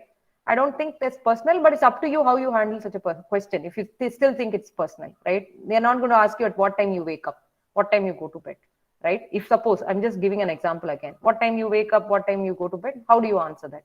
You can say like, something that's convenient for me, or something which is, so it again depends on how my day is loaded. So at best, I make sure that, my mornings, I'm the time I wake up is suitable for the priorities that I have on hand, and I'm flexible. Sometimes it may be different, right? So, I mean, I was just at a 30,000 feet, right? I never came to specifics of whether I wake up at 6 a.m. or 8 a.m. or 10 a.m. That does, because here I don't know what the person is trying to ask, but see, it's up to us, because as individuals, we have our personal life, right? So personal things that even organizations would not be interested to know. But if they have asked something, I'm sure it is connecting with maybe who you are as a person and how you are going to behave when you come into the company. So, I mean, that you'll have to understand the connect there and then appropriately answer. Ma'am, I have a question, ma'am. Like, actually, I have two questions. Yes. Ma'am, the first thing is, I've seen like a lot of people asking whether, like, why we have to hire you. Like, there are a lot of people waiting outside. So what makes you different from them? So, like, that's my first question, ma'am. And the second thing is related to financing, ma'am. Like, if I feel like the company's uh, the company's goal and ambitions are matching to mine, like I am interested to know more and learn more in that field. Uh, and I feel the package which they are offering is very low, or like less than what I expect. So how should I tackle those situations? Like, how can I ask them for that? Okay. Okay, let me take the first question. You asked about why should I hire you, right?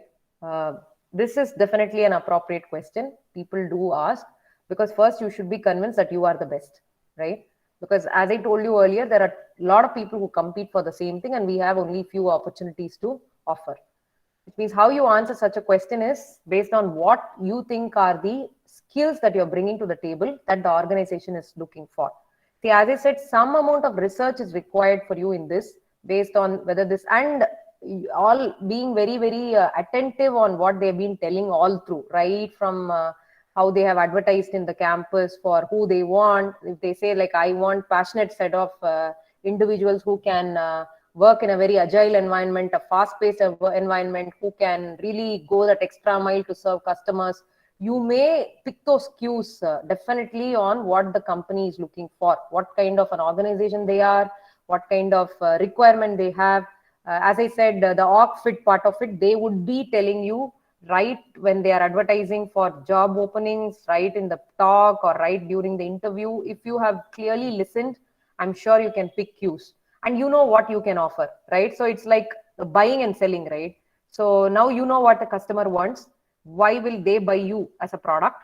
Now, which means, are you able to tell about that, right? Your traits, right? So for example, I can work in a very fast-paced environment, and I can really be a committed individual, right? Because you know that their environment is very agile, and then and then I can work in a very stressed environment or uncertain situation, right? And I am a go-getter. Even if I'm given very tall targets, I can do it, right? So if suppose that's something you have done in your college, see, these cannot be tall claims, but these should be coming from what you have done in your college, or wherever you have demonstrated. See, as you can see, I've been in sports, and then I have been I have played so many matches, and I've been a team leader. So I'm someone who can take those kind of stressful situations, take timely decisions, and I believe those are important for this role, right? So I certainly feel confident that I can give the best what your organization is asking for, right? So that way, first know who you are as a person, what you're bringing to the table, right? Number one, your assessment. Two, what the organization is looking for. Why would they be interested in you, right? So then marry these two. And it cannot be the same selling everywhere, right? Because you are the same product, but the customers are differing. Of course, your packaging, your product content cannot change. A little bit of packaging alone can change. So how you say it, right? So when it's a different company, still if it's not matching with your core values, if it's not matching with your core qualities, it's a little difficult only, because then it's superficial.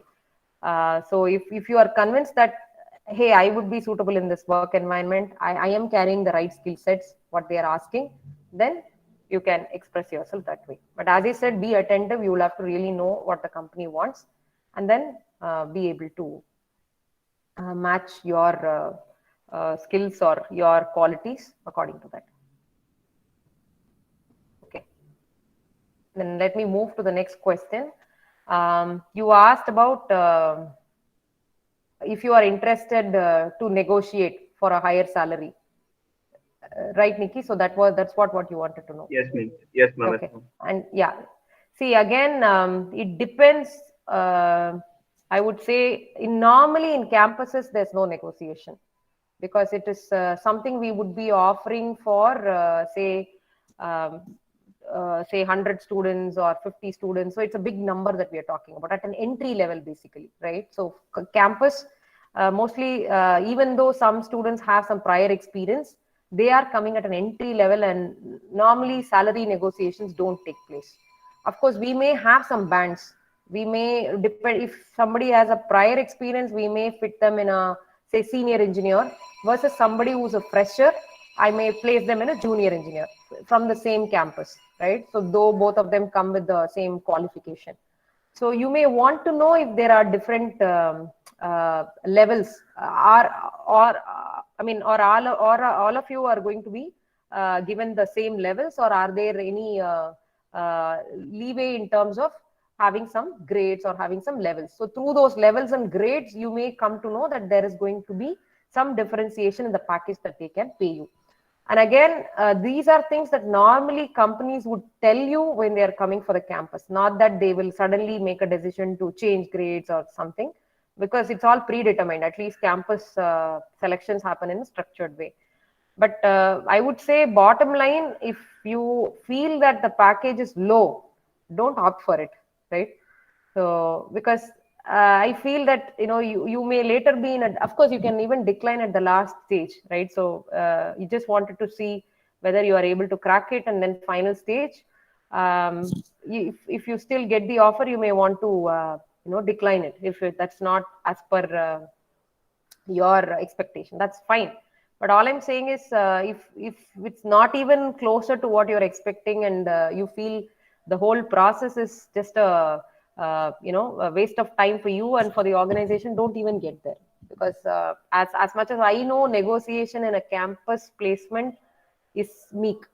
That doesn't happen most of the time. If it's a lateral, yes, we do have negotiations, and depending on someone's previous salaries, their marketability, so on and so forth, that can vary from person to person. That does not happen in a campus environment. Thank you, ma'am. Yeah. All right. Anything else? Ma'am, I'm Sarthak from PESU University. Yes. I have a question, ma'am. Suppose my answer to the technical question is incorrect unintentionally, and I'm very much confident about it. Would that be a problem, ma'am? You know that you are giving a wrong answer. No, ma'am. No, ma'am. Unintentionally. Yeah. Okay. And you never realized throughout the interview that you gave a wrong answer. Yeah, ma'am. Is that going to be a problem? Yeah. Okay. See, some people will immediately tell that that was wrong, right? So you would know it right on your, interview that no, that's a wrong answer. Some, they reserve their comments. They just listen to whatever you are saying. So you may have no clue whether you answered it right or wrong, but later you know.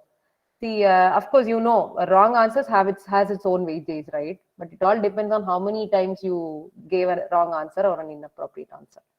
Right? So if it was just once, it's okay. We don't expect you to know everything. And as I told you earlier, the amount of time companies spend to train you people. because we know most of the times it's not plug and play, right? So there is some amount of knowledge sharing that needs to be done, some formal training, everything happens. So if you're not 100%, we are okay. But to what extent the answers were wrong, that's going to determine the fate. And also depends, see, it's always a relative comparison, right? So how was Sarthak when compared to others, right? So if though you had given a few wrong answers, but still you were better than others, and I want to go with you, it happens, right? Or vice versa. Others, everybody, their knowledge and their performance was far higher, then you stand to lose. So it's always a relative comparison when it comes to interviews. So that's something I would want to say. Never think that you are not good. At that day, it's all again a matching, right? So it's like a matching that happens between you, what you can offer, what you bring to the table, and what the organization wants. If it does not happen with one organization, does not mean it will not happen elsewhere, because every organization looks for different set of skills. Their culture is different, you are different. So you, and maybe that particular day, probably it was not your day, where even though you knew, just you gave some wrong answers. That's also possible. So it's always a relative comparison, and whoever appears to be the best, the organization selects them. Thank you. Yeah.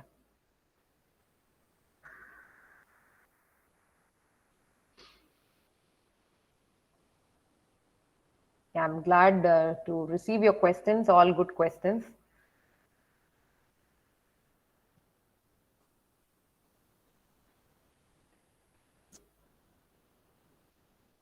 Okay, so maybe since we just have 9 more minutes, what I would do is just give a logical conclusion by talking about some don'ts. We did discuss about a lot of do's and some don'ts as well. Just want to talk about some derailers. Again, this is something we have observed in people, and we have not chosen them because that does not give the right impression about the students, no matter how strong they are on the technical side. So don't be overconfident. Don't be a know-it-all person. You have to be humble. Humility is a very, very important skill that organization values.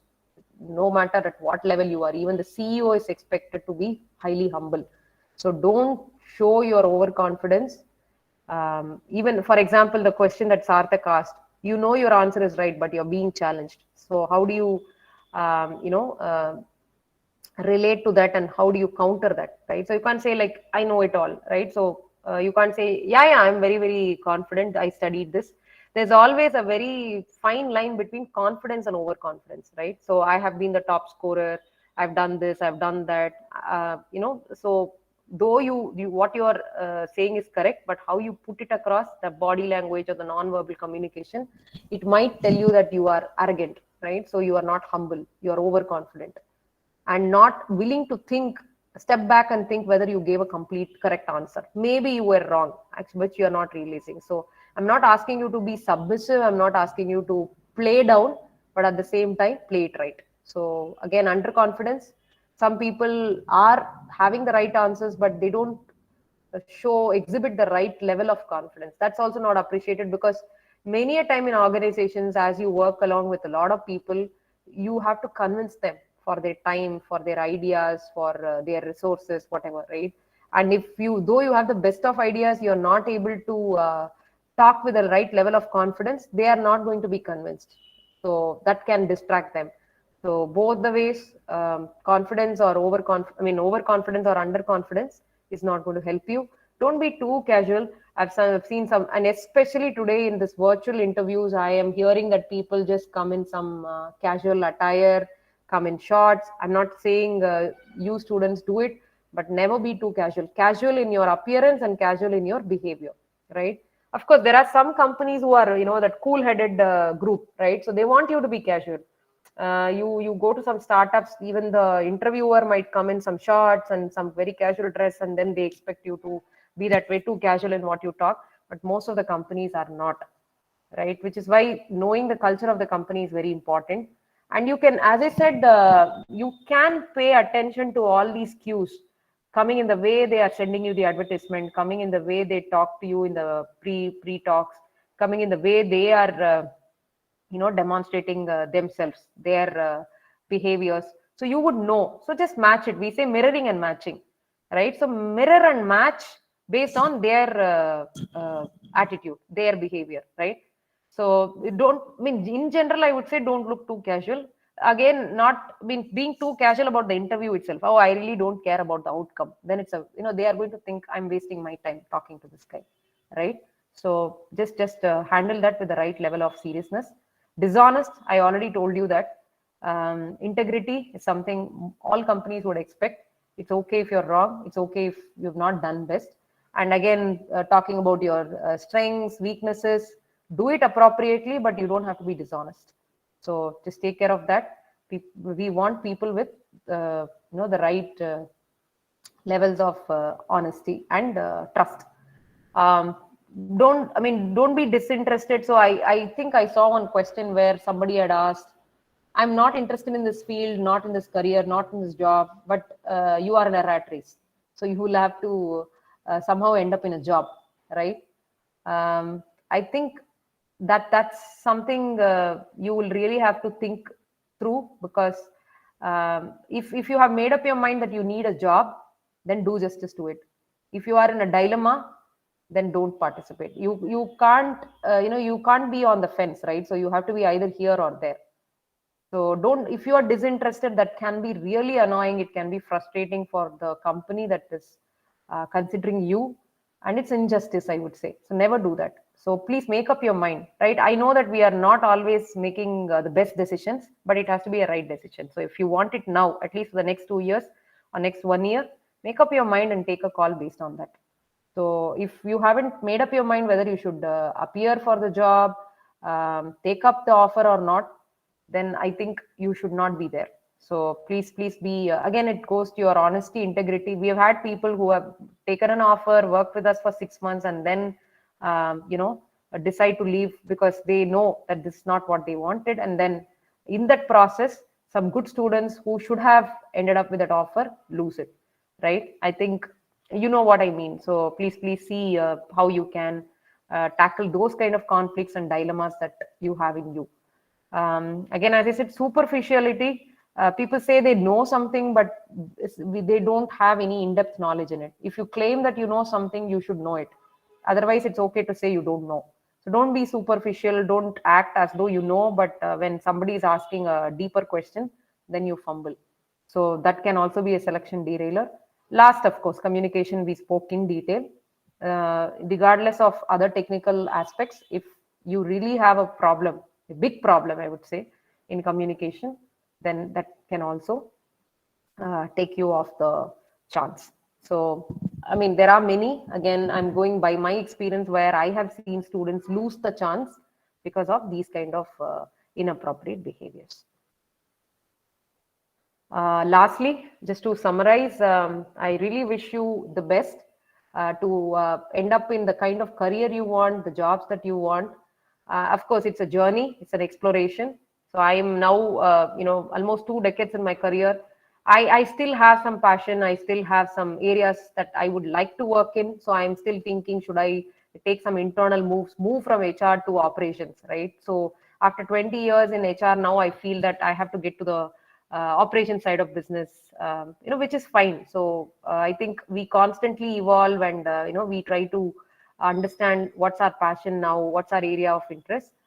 So as you begin your career now, be clear with what you are passionate about now, where you want to work, which kind of jobs, which kind of fields, which kind of companies, and then based on that, apply for the jobs, apply for those campus opportunities that you're getting. Uh, Please research the companies. That I think I've been telling this right through. You have to research the companies, know about the culture, know about what they are looking for, what kind of jobs are these. So mainly on the subtle side. Technical side, I think it's straightforward. On the finer elements of what kind of people they are looking for, who they think will have the right organization fit, as I said. So research, read about their read about the company in the website. I'm sure the website speaks a lot. You can connect with people who you know that has your alumni, your college alumni who have been placed in that company, or you can even look in Glassdoor what employees are saying. Of course, again, filter it, because there can be some good and bad messages there, etc. So again filtering it all through your lens is important, just not going by what people are saying, right? Somebody says it's the best, somebody says it's the worst.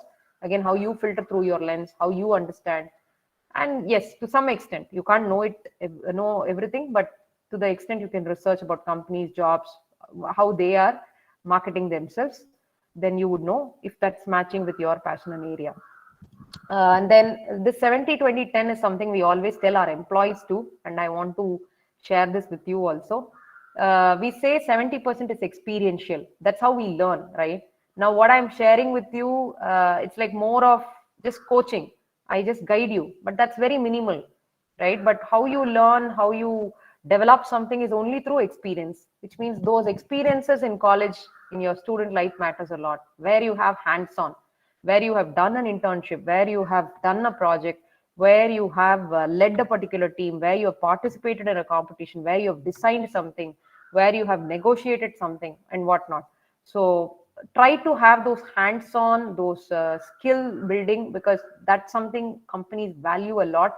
We try to place a lot of weightage for people who have done internships, in-plant training, where they have observed how companies work, how processes are set. So we try to ponder a lot on that and understand their learning, their observations, their connect with the company, their interpersonal, through the on the job experiences they've had, through the exposures, practical exposures they've had.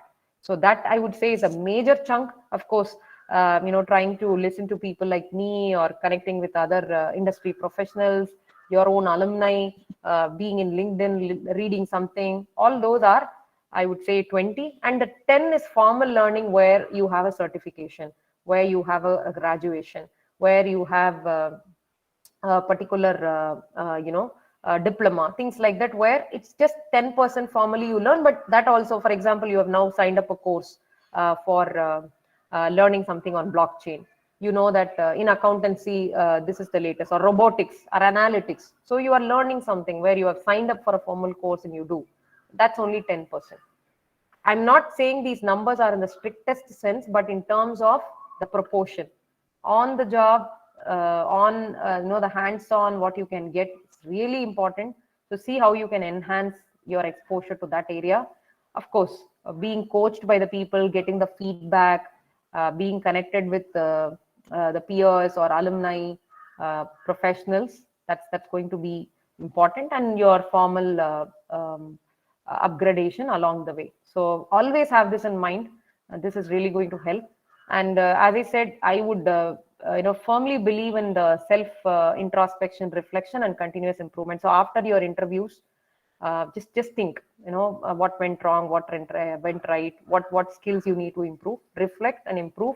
And of course, it's more of a continuous journey where we get better as we have more attempts. So practice, train yourself, and last but not the least, market yourself, because it is a competition. Of course, it's not for us to feel stressed, but end of the day, we have to be competitive.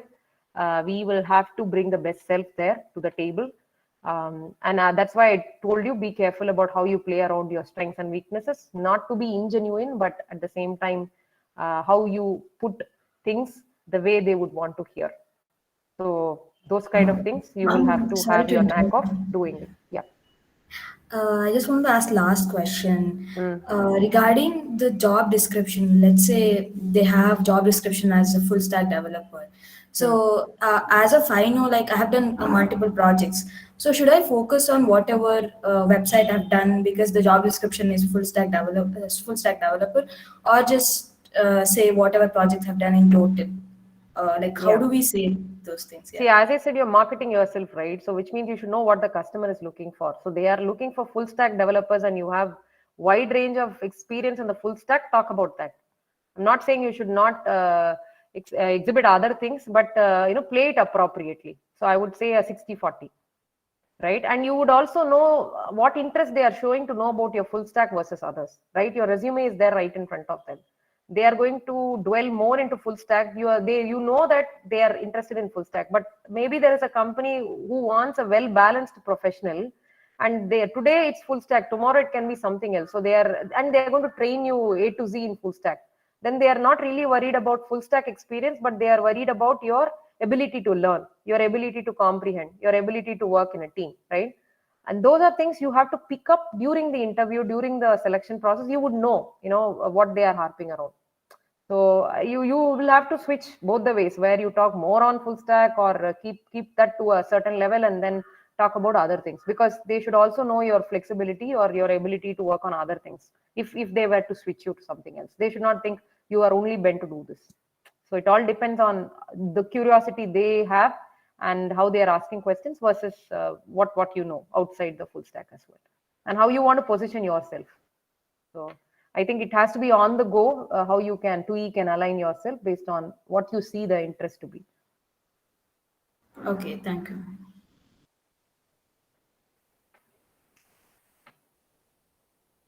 Okay, and that's all I had to share. I hope it was valuable perspective for you. Any last questions before we wrap up?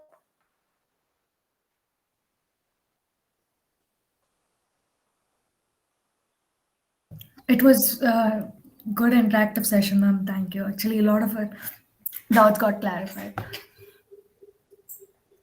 Okay, thanks. All right. So if there are any other questions that you're getting post the session, maybe Ramalakshmi, you can let me know. I'm happy to answer through an email. Firstly, as I told earlier, so I'm really glad that the Rotaract, right? So, sorry, Yeah, ma'am. which club? Yeah, Rotaract Club. So the Rotaract Club of PES organized for this because this is very, very important for students, and I hope this session was useful for you.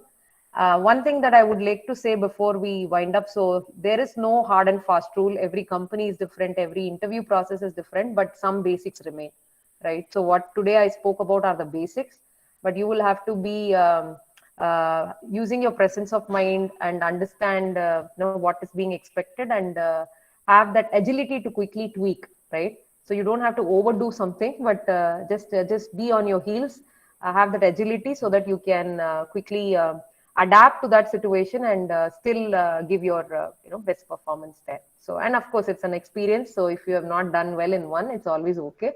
So learn from that experience and move on. So I wish you all the best, and any further guidance that you want, I'm happy to do that anytime. Thank you. Thank you, ma'am. Good afternoon, everyone, to one and all present here. I'm Rotaractor Srishti. It gives me immense pleasure to deliver the vote of thanks for this event. First and foremost, I would like to thank our college management for all the support to conduct this session today. I would like to thank today's speaker, Mrs. Uma Maheshwari ma'am, for giving us insights on HR interview, and I'm sure everyone in the meet were benefited today.